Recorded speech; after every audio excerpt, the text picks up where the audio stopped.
is the Big O Show. All right, there he is. Oh, yeah. Oh, yeah. There we go. A little edge, a little edge, a little edge. The edge is in. The edge is in. There we go. Have a little edge. How you feeling? You got the edge today?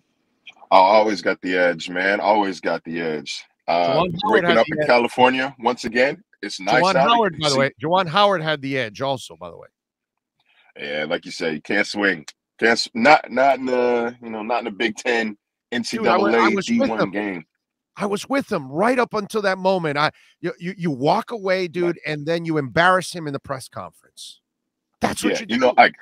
I understand why he swung. Me too. I can't say I'm so much better of a person that I wouldn't have swung. But, I would have swung. I would have swung. But we all would have been wrong. Right. We all would have been wrong. Yeah. But no, man, waking up in California, I used to argue California versus Florida weather. That man, we got it just as good as y'all. It's fine out here.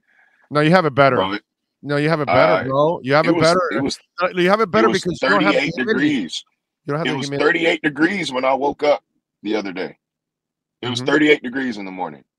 I was not prepared for this. I didn't bring that kind of clothing for 38 degrees for several hours before the sun comes up and it warms up. Florida is good right out the bag, man. You take it out the packaging, you wake up in the morning and it's 73 degrees. I love it.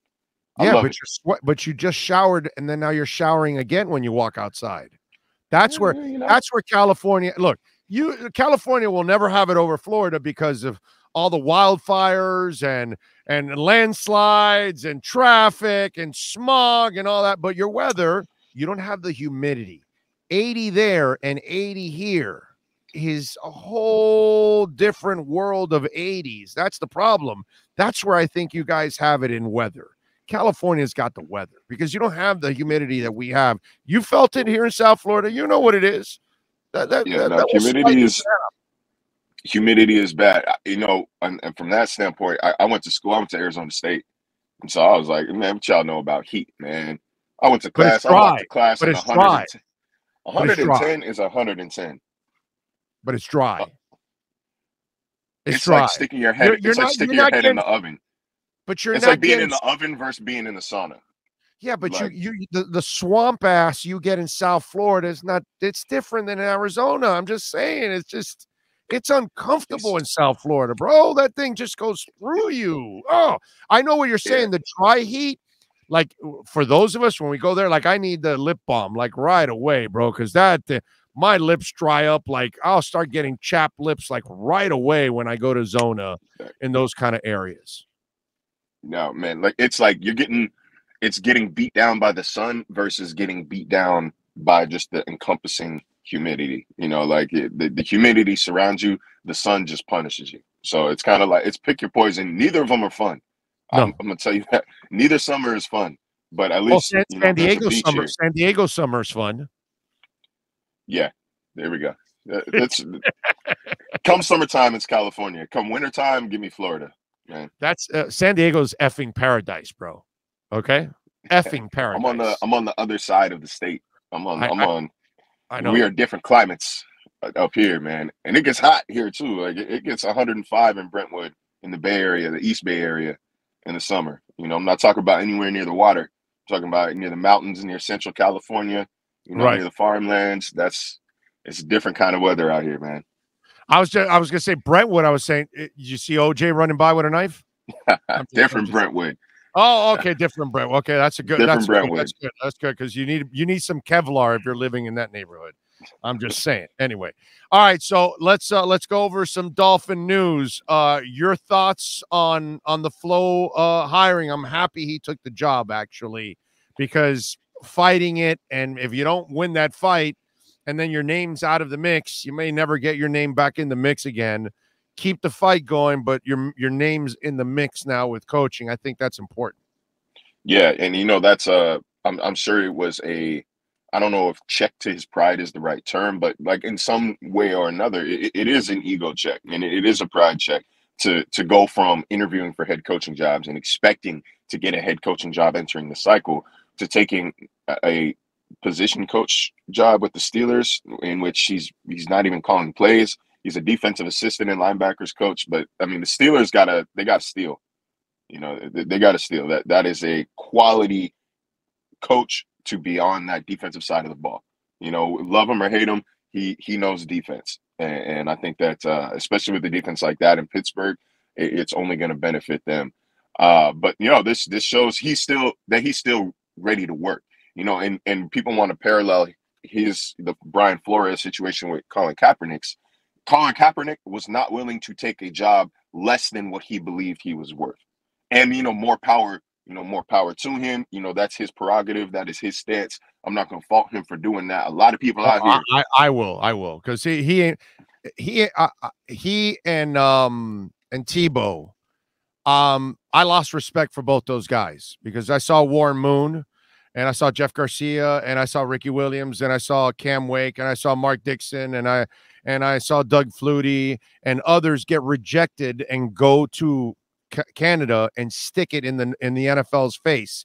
And when they shine there, half the league will tell you, we need a quarterback. You better go sign his ass. And Tim Tebow refused to go to Canada unless somebody gave him an NFL job. And the bastard ended up taking somebody's tight end job years later. So he takes somebody's baseball job and he takes somebody's tight end job that he didn't deserve either. And Kaepernick thought he was above going to the CFL, which that's a bunch of crap because Warren Moon ended up in the Hall of Fame by doing that. So none of these guys are better than anybody in the past. They've all been rejected one way or another, and we've all been rejected in life. What do? Quit? That's where I lost the respect for Cap and Tebow. They should have gone to the CFL, and one Tebow had to prove it. Cap, stick it to the NFL. You go up there and shine, trust me, half the league will be saying, you better go sign him. And they would have been revolting in this NFL if that guy would have been, you know, balling in the CFL. They should have gone to the CFL. That's me. I don't know. I think to an extent, Colin Kaepernick didn't necessarily want it was more, I think eventually it got to a point where it was more about, you know, not taunting the NFL, but like shining a light on being blackballed and shining a light on the NFL than it was actually getting back into the NFL. But that's a story for another day. Either way. But think about it. He did nothing. He gained nothing in the end. He made some money from Nike. His push never did anything in the NFL, ever. It didn't change a damn thing at all. But he could have changed. You got to start somewhere. A movement got to start somewhere. That's my point. He goes to the CFL and he shines. Then he's got a real case. Because then he comes back to play and he can take him to court if he wants to at the same time. He would have had all the cards. He played right into their hands by not going to the CFL, actually. And Brian Flores, it's going to be the same thing. It's going to be hard for him to prove race unless he has paid for lose. Pay for lose will be the leverage he needs to win the racial side of this. If he doesn't have it, no. Bro, you got to get leverage on billionaires, Marcel. Think about that. Like I'm saying, it became bigger than football at some point or about more than football for Kaepernick at some point. But you know, for Brian Flores, he legitimately still wants to coach in the NFL. I think he's prepared not to, but he really wants to, and that's why he's taking a coach. That's why he's taking a job like this, because he wants to show, yeah, look, man, I'm not too prideful to not do whatever it takes. You know, I'll get on a staff. Okay, I didn't get a head coaching job. You know, I was a little concerned for a second that he was already at that point where he was ready to wipe his hands with the league when his lawyers put out a statement after he didn't get the Houston job. You know, then I was like, oh, this is way too soon to be doing that, man. Like, you still have a shot. There's still some staffs that are going to take you. You know, why are you intent on pouring gas on the bridge before throwing the match? But Amen. You know, I'm happy to see him going the whatever it takes route, because this shows me, not that he has to show anything or prove anything to me, but it does show me that this man still wants to coach in the NFL. Like, he is not letting this lawsuit, he is not letting the stance that he take affect his pride and his ego. Like he's saying, I'll throw that to the door and I will join a staff in a far lesser role than I am worth, if it means staying in the league and keeping doing what he that dream loves of being a head coach alive and doing what you love. So like I think that is where the Kaepernick, you know, everybody's going to want to say, oh, he's the Colin Kaepernick of head coaching. This is where those paths are going to start to split. That's right. And if he would have gone to the CFL, he would have gone the other path. Tebow too, man. I put, to me, for me, both the guys are in the same boat. What'd you think about Pepe Le Pew being retained and being kind of an assistant coach? He's not going to be the guy teaching, because obviously he's learning completely new blocking scheme himself to teach. But I like this move because I think it puts him realistically where he belongs, and he can learn and climb the ladder now. Yeah, you know, people I've spoken with who, you know, are familiar with Jean-Pierre, they said, like, look, man, he's not a bad coach in general. Like, he has talent. He's got a future. He's got potential. This was just, the role was maybe too big. He wasn't quite ready for that. And so I'm glad that he was able to that they could retain him, because, I mean, he is a former player. I think players relate to that. Now he can learn from a guy like Applebaum and a guy like Frank Smith, who have a deep resume of developing offensive linemen. And Mike McDaniel. Like, he can learn and really develop the way he thought he was. I kind of think, you know, Flo might have been out of options a bit, you know, last year, going into last season, when you fired 3 head coaches or 3 offensive line coaches in 3 years, or 3 line coaches have left in 3 years. There's not a lot of people who are going to this job that you're going to move your family across the country and say, you know, you're going to look at that Dolphins job and say, that's the stability that we're looking for, sweetie. Like, this is where we can raise our kid. This is where we can start a family. Buy the house. Don't rent. Buy it. We're good. No, man. So, like, I think they saw Lemieux Jean-Pierre, who was an assistant the year before. All right, man, promotion time. Let's see what you got. He's not ready to be the main guy, but that doesn't mean he doesn't have potential to be someday. Like, you know, it was a gauge, right? It was a temperature check. And it's not quite ready. Put it back in the oven and let it cook for a little bit longer. I'm with you there. All right. By the way, Marcel Louis-Jacques is joining us for our Edge Energy Drink Insiders Report. You can follow Marcel on Twitter at Marcel_LJ. Overall, what do you think is going to happen this offseason now? Looks like the coaching staff is pretty much in place. How aggressive do you expect them to be in free agency? And is there an area in free agency that you think they will be aggressive in? Yeah, I don't think they can afford to be passive here. They are, they're in that. And I was just talking about this with a friend of mine the other day. They're in this window where, you know, he asked me specifically if they were going to get rid of Tua. And I was like, no, they're in this window where Tua's still on a rookie deal for the next 2 or 3 years. And they've got a ton of money to spend around him. You know, like, I think they're in this window where you have to add as much talent around a quarterback before you have to pay a quarterback. Like, this is that magic window. Just tell those people, okay, when they tell you this, tell them, I understand you gave up on Tua, they haven't, okay? So just move on already. All right, go ahead. That's it. Just tell them that, because that's the only reason they ask, because they don't believe in Tua. So, hey, what, are you going to bring competition in? Are you going to trade for Watson? Are you going to do this? No, dude, wake the hell up. The kid's here. He's here to stay. They're going to build around him. They're going to try for the next year or two to see if he can play. Wake the hell up. Stop waiting for the other woman. You're not getting the other woman. You're sleeping with this one. All right, go ahead. Like, you have to. If you're Mike McDaniel, like, that's the logic. You know, regardless if people want to debate whether or not Tua is going to be good, whatever, y'all can debate that. But the logic is, he's cheap right now, and they have a ton. They're flush with cash to spend on other positions. So I think they go aggressive at playmaker and offensive line.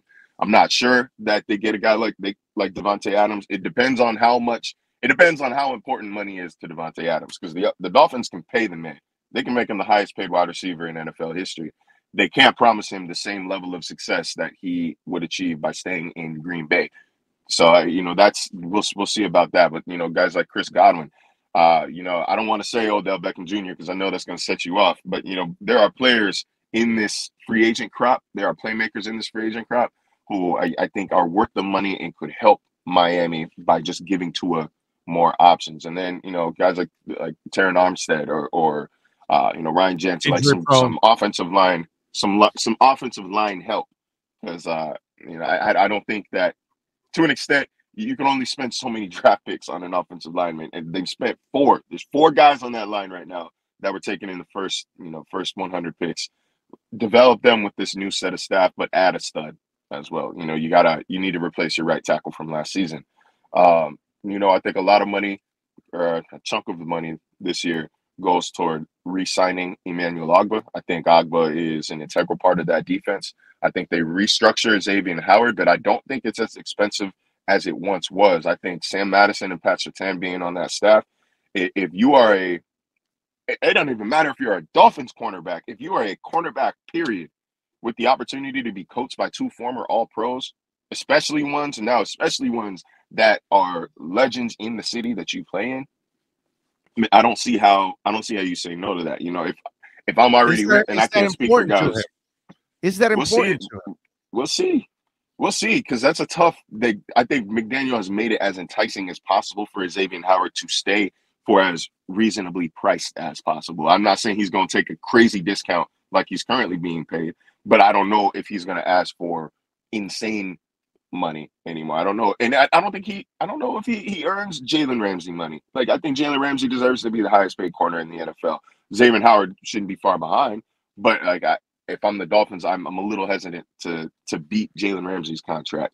But you know, either way, you know, I think that's more or less a mapping out of where this money goes. The rest you can find in the draft. You can get depth at linebacker in the draft. You can find, if you don't re-sign Needham, then you could try to find a slot corner, a nickel corner somewhere on day 2 in the draft. You can find a running back on day 2 in the draft. Like, there are things that you don't have to necessarily spend a whole lot of money on. The offensive line and your free agents like Ogbah, maybe even Gesicki, it kind of depends on what McDaniel feels. That's not one of them. You might have to pony up for that.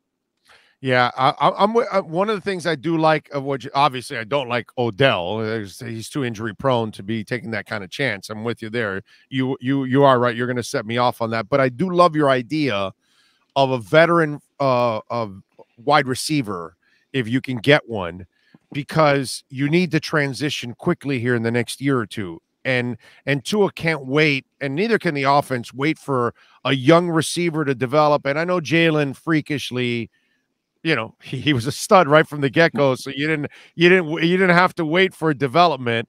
But that chance could end up happening if you draft a guy. He might be a year or 2 away, because that happens a lot of times with receivers. It takes them a little while to kind of get it. So I love that idea that in your free agent money, I'm using one for a lineman for sure, but wide receiver is one that I would definitely like. The only thing with Adams is I get the feeling that he's the guy that may want to go to the place where they might be really close to a title, where Miami may not be viewed that way. That's the only thing that I see out of that. Yeah, my coworker Jeremy Fowler, I believe, had the Raiders as Devontae Adams' best possible landing spot, reunite with his college quarterback, a team that is, you know, did make the playoffs, you know, is prone to getting hot. When they're hot, they're tough to beat. You know, they're beatable. Miami probably would have beat them last year if Tua was playing, but you know, we're past that. We don't talk about that anymore. That's old stuff. That's that. You haven't been around Dolphin Nation very long. We talk about Robin Senline getting traded for Anthony Carter. Okay, so no, that we don't live down a lot of stuff because there's a lot of misery in our history. You're gonna learn that. You're gonna feel it for years. You'll see. You'll see. Look, man, I am a Sacramento Kings fan, and I grew up a Raiders fan. I don't want any of y'all, any Dolphins fan, talking to me about misery and pain and suffering, man. Like, y'all. But you didn't live it, but the Raiders did have a couple titles after the Dolphins, so they've been to a Super Bowl actually over the last, what is it, 20? What was it? It was about 20 years ago, right? 20 something years ago. What was it? Right around there, right? They were at the Super Bowl, and Miami hasn't gone anywhere. So when was that Rich Gannon one that they lost to Tampa? Whatever, 2001, 2002, or two, whatever. Yeah. So actually, the Raiders have had it better than the Dolphins, man. We haven't been to a Super Bowl since '85. Haven't won one since '74, dog. You know, I don't think you should have stayed on the Sacramento Kings and stopped. Going to a Super Bowl. But the thing is, then the Raiders became arguably the worst franchise in the NFL until they became a average franchise for, you know, the later parts of the 2010s. Like, let's not forget the Jamarcus Russell eras. Let's not forget the Andrew Walter days. You know, the different head coach every year, the Lane Kiffins, the Art Shells. I matched you with Joe Philbin. I matched you with Pat White. Hey, look, Pat White would have been nice if he didn't get knocked out. Let's Ted Ginn. Ted Ginn was supposed to, turn around our team. I mean, you want Darius Hayward Bay. We got misery. Darius Hayward Bay over Michael Crabtree and Jeremy Maclin. I'm telling you, you should have just stopped with the Sacramento Kings. If you would have just said, look, but it's by those powers combined. That's it. By those powers combined, man. I got the Kings and I got the Raiders. Like, I know suffering, man. Like, I know what hopelessness is like. I've been finding some old newspapers here, and there was a point where it's like, okay, everybody, with Kevin Martin hurt, who should be the Kings' top scorer? And the options were Tyreek Evans, Omri Caspi, Spencer Hawes, or Jason Thompson. Y'all know those names? I know them. I'm a fantasy basketball player, so I know them. Yes, I know them. 3 of them shouldn't be a third option. Like, if you're looking at Spencer Hawes for a bucket, your team is down horrendous. So no, yes. Man, I have struggled. I have pained. I have hurt. You know, I've seen it all. Thank God for the San Francisco Giants winning titles. But I mean, y'all had the Miami Heat winning titles. Wait, whoa. I gotta ask this now. Okay. Mm-hmm. What the F made you a Sacramento fan? If you're gonna follow the Giants, why not the Warriors, dude? What the hell is wrong with you? Why did you pick Sacramento? I grew up in Sacramento. I'm loyal to my soil, and the Kings were actually super nice when I started liking basketball. Those were the Chris Webber, Bibby Peja days. Okay, like that was a lot of fun. And then it became. Oh, that's me. I'm born and raised here, and all my. Yeah, no, I'm with you. I'm born and raised here, and I live and die with all my local teams, no matter how bad or good they are. So I get it. If you're loyal to your soil, that's all good. I like that. I like the silver and black. I like the silver and black of the Raiders, and then I love Barry Bonds. So like. People kept telling me, "Oh, you can't do Oakland and San Francisco. Can't like the Raiders and the Giants. You have to either be Niners Giants or A's Raiders." It's like, no, I don't actually. Oh, funny story about that. Yeah. No. Yeah, you're in Sacramento. You could like whatever the hell you want to like, bro. You have to deal with the Kings. I mean, what the hell? Yeah, exactly. You gotta tell me I gotta watch I have to see Barry Bonds playing and say, "Oh no," because I rooted for the Oakland Raiders. I don't want to watch them succeed. I didn't know a single A's fan growing up, bro. Everybody was a Giants fan, and then you split either Raiders or Niners. Like, but no, there was no way on God's holy earth that while Barry Bonds had a baseball bat in his hands, that I wasn't gonna stop what I'm doing and watch that and buy their jerseys and buy the gear. Like, my debit card still has San Francisco Giants logo on it. I've been trying to low-key get rid of that for years. Every time I get a new card, they keep sending me the same one back. I look like an 18-year-old, but neither here nor there. Oh, I want a grown card, man. I just want the thing to be red. Nothing wrong with it being a grown card could have your team's logo on it. You know what I mean? Like, sometimes, I'm paying. I'm on a date. I'm paying. Like, I just want like a normal card. I don't want her to see like, oh wow, he's a super fan of the sports, eh? I just want to see. I want to set a grown-up example before pulling that out. By the way, while you're a kiddie, how old are you in 97? 5. Yeah, well, you're 5 years old. I'm roaming the Coliseum and Candlestick because I worked in San Francisco for a bit, and at that time we had the Bash Brothers on one side of the bay, and we had Barry Bonds on the other side of the bay. By the way, Bonds, you could never get him pregame. He was in the trainer's room sleeping every time.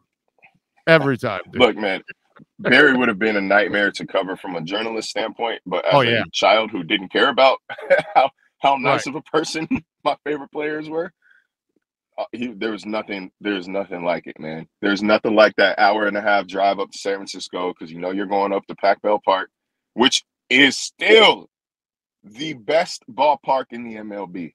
It's not even close. Right on the water, Bay Bridge in the background. No, there's nothing like it, man. That is Gorgeous. beautiful. Gorgeous.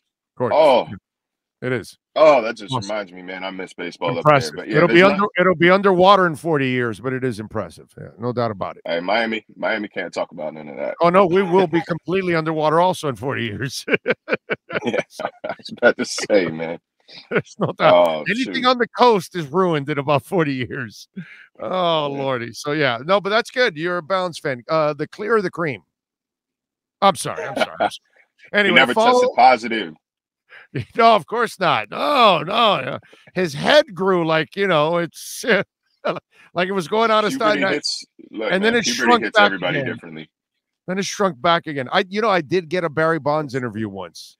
So I'm one of the few that could say I got one time. I had a friend of mine, and she kind of she was actually going out with a baseball player, who then was able to help her out with some of the other players, and so she helped me get Barry Bonds. So it was one day where I'm at the stadium, and I got Bonilla on one side in a Marlins uniform and Bonds on the other side, and I'm interviewing both for the TV show. That's something that is, and it's weird, right? Because in the Bay Area, you just talked about, McGuire, Canseco, and Bonds. All three were king-size jerks.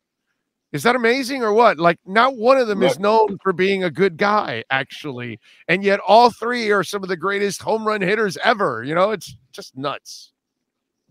It is a cool time to be alive. There was, of course, we had the Bay Bridge series. I know before my time. I believe this was late '80s, but there was a time where baseball was king in Northern California. But baseball itself, I think that was the earthquake too, right? I think that was the earthquake. Yeah. So '89, I think. But I don't know, man. Maybe this is part of why baseball has struggled with staying power. Is because that they have this purist attitude and this kind of condescending attitude. They're not players aren't necessarily relatable or really recognizable. There's some stars. There are some stars that like Mike Trout, even the best player in the game, Mike Trout, Shohei Ohtani. You don't know what they look like. This man can walk right next to you in the mall. You might say, "Oh, wow, he's a big guy," and maybe you could put two and two together, but you don't get the facial recognition right away, like if you saw Chris Paul in the mall. Right. Well, it's what I say about this. You look at football players, you look at basketball players, and then you look at soccer players internationally, not MLS. And where are they? They're on commercials. They're on social media. They're on video games. And they're everywhere communicating and connecting with fans in different ways, in different forms. They're selling their product constantly. They're having fun with each other, taking shots at each other and whatever. There's a connection there. Baseball players cannot be found anywhere, dude. They're not on social media. They're not on any commercials. They're not on video games. They're not connecting anywhere.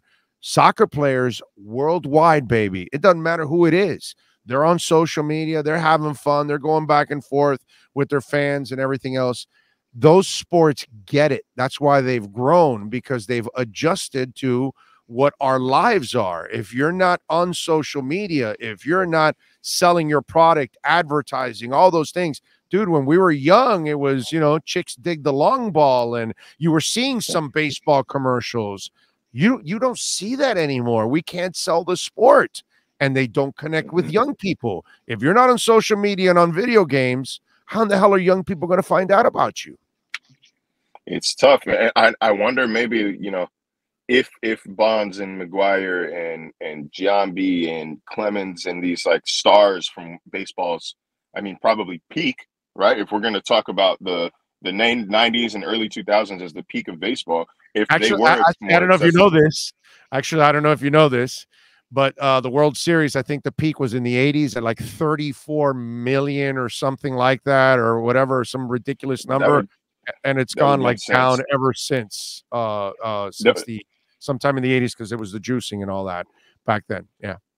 That would make sense, because the NBA was a mess in the 80s, the 70s and 80s. So no, it was enormous in the 80s. The Lakers and the Celtics. It was the 70s. The Lakers, the 70s. Magic and Bird saved Magic, Bird, and the Doc saved basketball in the 80s, because there is no better basketball than the 80s, actually, when it comes to the Lakers and the Celtics. Greatest. You didn't live it, man. Trust me. Maybe because the 70s were so bad that like you're like, oh wow, this is how cool basketball could be. But basketball has never been better, dude. Like talent-wise, basketball has never been better than it is right now. No, we've never had a rivalry like the Celtics and the Lakers, my brother. It doesn't even come close. Okay, well, rivalry. No, we haven't. Well, that's what lifts basketball. That's what lifts basketball. That's what lifts every sport, when you have these great rivalries. And in basketball, because it's long series, you need that. You need Dodgers and Yankees. You need Giants and Dodgers. You need Mets and Yankees. You need those kind of things to kind of elevate your sport overall. Lakers and Celtics it's still the gold standard series in basketball, period.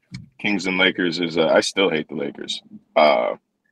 Watching the NBA 75 last night, RIP Kobe, like always, and I gained a lot of respect for him after he retired. But I'm not going to sit here and lie. You can scrub my social media. I'm not going to sit here and lie like I've always loved Kobe. I have never hated athletes like I hated Kobe and Shaq. Never in any sport. Tom Brady, I couldn't care less, bro. Shaq calling us the Sacramento Queens. Yeah. And then he becomes a part-time owner, by the way, of the Queens. Yeah, that is tough. Nah, all 5'6" of me as a kid was ready to be outside the Hyatt in downtown Sacramento. We knew where they stayed, and ready to scrap with Shaq over that Sacramento Queens comment and the little song. Think about this. Think about this. I'm glad you're sitting down in a car and you're away from me. But Shaq owned you guys on the court and off the court. I'm sorry. But he did. Like, nobody could stop Shaq back in, like, no, but I'm saying he literally bought the Kings too. No, but he literally bought the Kings too. So I know he bought the Kings. Yeah. I think he apologized. I think he apologized for the I think he apologized for the Queens comment, which I can appreciate. And and speaking of Queens, Sacramento had the Monarchs, the WNBA team that folded, but they were champion. They're WNBA champion. Yolanda Griffith, you never forget. Never forget. Yeah. She got up there. Never forget, baby. The Miami Soul. Right there. Ruth Riley. We didn't win anything. How about that? Oh, man. I remember notice how notice how I took the basketball. I covered it up with a Bitcoin logo instead. It should be a Miami coin logo, right? Oh, yeah. No, that one's hurting right now. That's going to take a little while to bounce back with everything else. All right. What are you working on ESPN so folks can check you out? Oh, man. I'm just working on my mom's house right now, man. I'm taking it easy for now.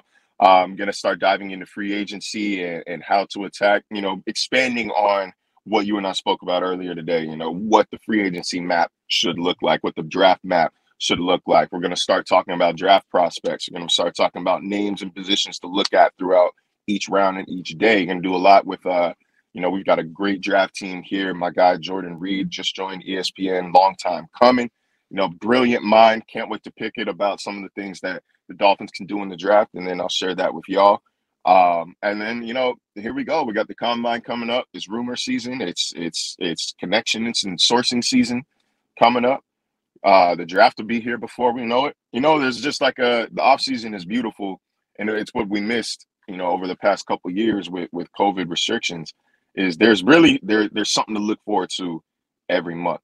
And, as soon as the draft ends, then you got, rookie camp and OTAs and mini camp and training camp coming, and we're right back in the grind again. That's the beauty of the NFL nowadays. It's not quite the NBA, But NFL, it has major events throughout the entire calendar year. Oh, yeah. We talk about going 6 months without football.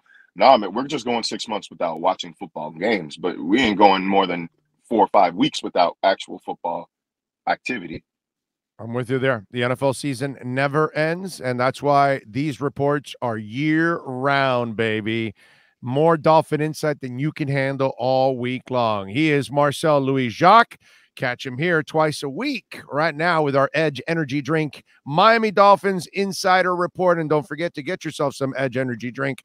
The link is below. Marcel, thank you as always, my friend. Appreciate you. Appreciate you. You got it. Yes, sir. See you Thursday. You know it, baby. Marcel Louis-Jacques.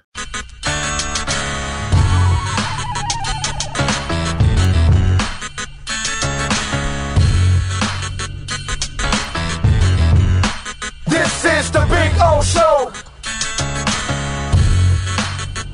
This is the Big O Show.